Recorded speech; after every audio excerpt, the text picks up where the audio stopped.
So a little bit on verbal judo. So it was developed by a police officer, George R. Thompson.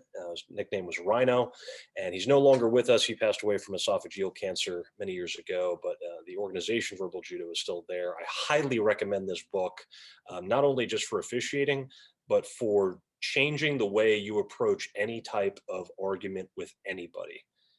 This has saved me so much grief in dealing with in personal relationships, familiar relationships, friends, coworkers, bosses, and on the field, because it just spans dealing with people. And I'm going to go through a couple of the key things here, and I'm going to tie them in with lacrosse officiating, so you guys can see kind of the applicable ways that these can be used.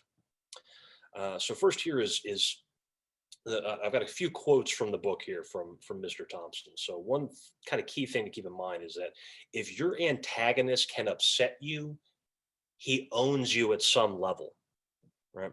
So the idea here is to never be allowing an antagonist, a coach, a player, a fan, your own internal voice from being able to get a rise out of you. Because as soon as that happens, you're thinking less effectively and less efficiently.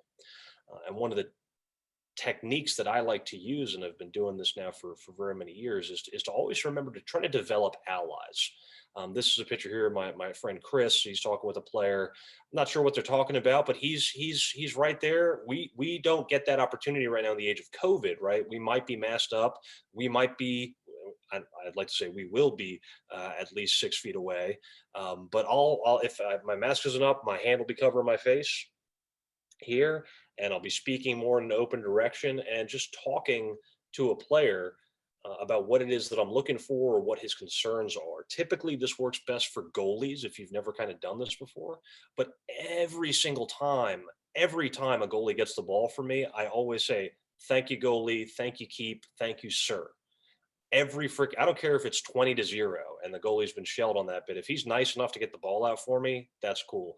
That will pay dividends down the road, down the season, as I'm the referee who's at least thanking this player for doing something he doesn't need to do. And that can apply to just about anywhere else on the field. Captains as well.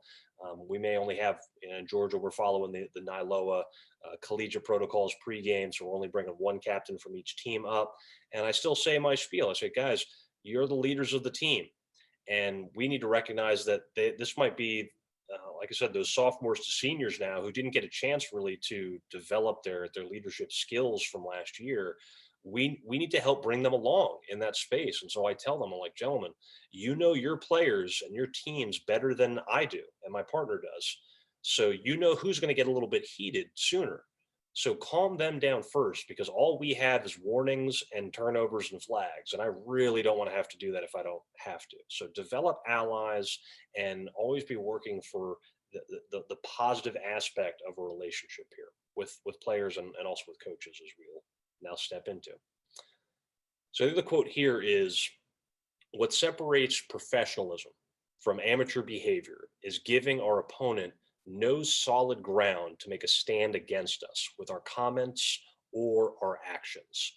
Now, the idea here is that, and I've seen this in my own game, and I'll be the first to admit I've screwed up some conversations. And I've observed several officials all over the country. I've been observed, and I've gotten a lot of feedback from more experienced officials also about how better to deal with coaches who are upset. For whatever reason they may be upset, is how to deal with them more effectively. And one of the things that I try to keep in mind here is, and this is, again, this is a difficult thing, but you're going to notice in this picture that this official, and if we imagine now COVID related, he's 6 feet away from him, right? Or he's next to him and both of them has their masks up. Okay, we'll be good there.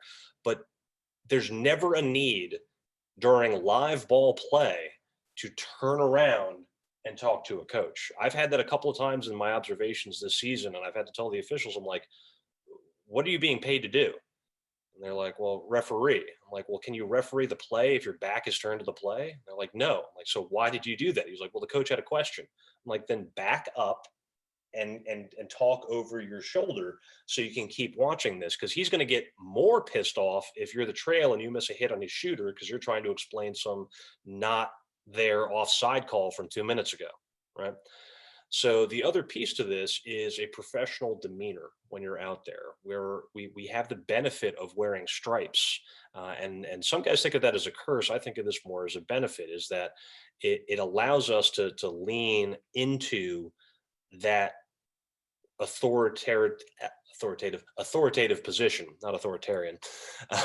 But the idea here is that if a coach is upset or has a question or says something, the idea here is that we're not going to dig a deeper hole, right? If I made a mistake, I will own up to it.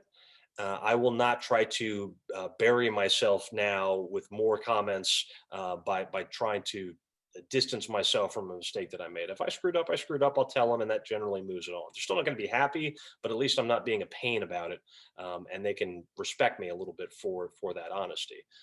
But the idea is, if you yell back and say, like, you worry about coaching, I'll worry about refereeing, the next comment is going to be, well, when are you going to start refereeing? And now your next reaction is to throw the flag. And now we've walked the coach into a penalty situation, and it wasn't necessary. So the thing that I'll keep in mind here is just be genuine and always try to work in a way that you're always on solid ground from an appearance and perception standpoint. That's the kind of main goal here. And I think this is the last image on this one. So here's this sentence is PFM. It's pure freaking magic. This is the most powerful sentence that will allow you to interrupt anyone without fear of bodily harm. Remember, this was written for police officers, but it's moved its way into conflict de-escalation. But the phrase is, let me be sure I heard what you just said.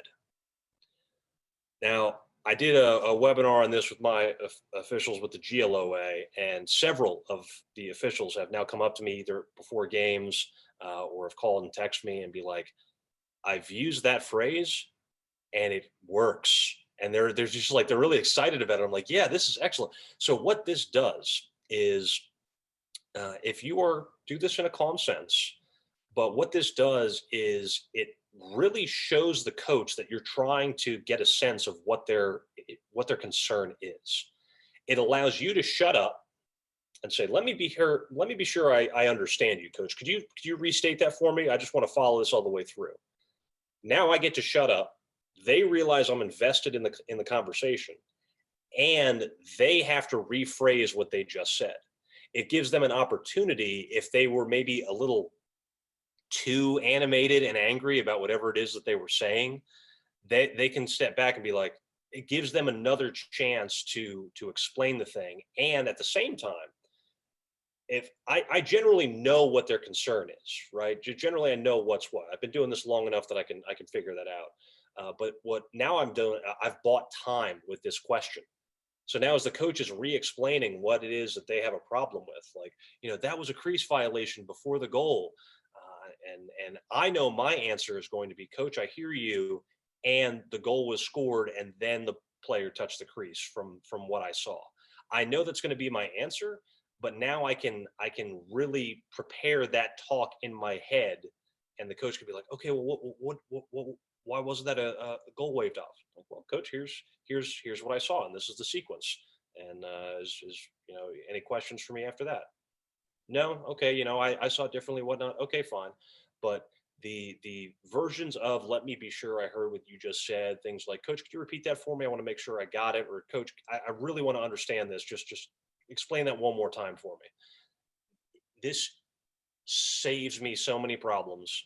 And I assure you, if you employ this as a technique in your coach communication, and also even your player communication, it can be as well, you're going to have better conversations with these individuals. They're going to come to a more rational and calmer conclusion, and a quicker resolution as well. Because the idea here is saying, I'm not just going to try to answer you immediately, because if Scott asks me a question here and I just immediately just jump at him with my answer, part of him is going, you didn't really listen to my whole question. Like, you were just ready to talk. Yeah.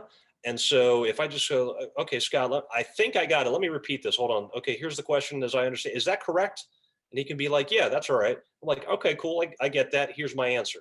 It's a much more effective means of bridging the gap between coaches who want to win and officials who just want to keep the game safe and don't care who wins, and the natural friction that that causes. So utilize this sentence or a version of it because it's a magical statement to make.